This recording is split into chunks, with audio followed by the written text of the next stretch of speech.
Hello everyone, welcome to It's Me and your favorite show Pati Brahmachari. Today's review. पिछले episode हमने देखा था कि सूरज ने नारियल तोड़ा था और वो काला निकला था जिससे वो सब अपशकुन अपशकुन कह रहे थे।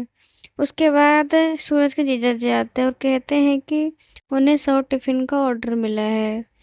उसके बाद ईसा लिस्ट बना रही होती ग्रोसरी का कि क्या क्या उसके घर में है, मतलब किचन में, और क्या ख़त्म हो गया है। वहीं दूसरी तरफ सरला आंटी को 100 डिब्बों की ज़रूरत थी टिफ़िन सर्विस करने के लिए। उनके दामाद ने पहले ही इंतज़ाम कर लिया था 100 डब्बों का। फिर सूरज के जीजा एक चमकदार पैकेट निकालते हैं और कहते हैं कि आजकल टिफ़िन के साथ सजावट की ज़रूरत भी होती है अच्छा खाना दिखने के लिए, और वो असल में लेकिन उसमें ड्रग्स रहता है जो किसी को बताते नहीं हैं ताकि लोगों को उनके डब्बे की टिफ़िन की लत लग जाए। वहीं दूसरी तरफ ईसा लिस्ट बना रही होती है, तभी अचानक से सूरज आ जाता है और कहता है कि आप अपनी पढ़ाई पे ध्यान दीजिए, इन बेकार के कामों पे नहीं।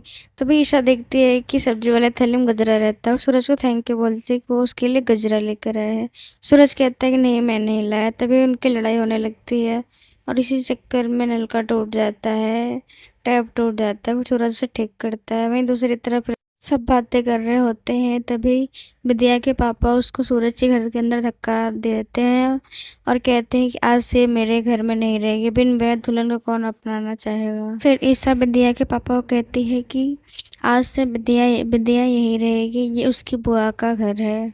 फिर अदिति ईशा को बोलती है कि तुम्हें विद्या को नहीं रुकना चाहिए था, वो तुम्हारी सौतन है। फिर ईशा बोलती है कि गलती मेरे पति ने की है और इसे मैं ही सुधारूंगी। फिर कहीं जाते वक्त ईशा को ससुर जी दिखते हैं, उनका जूते में कील गड़ जाता है।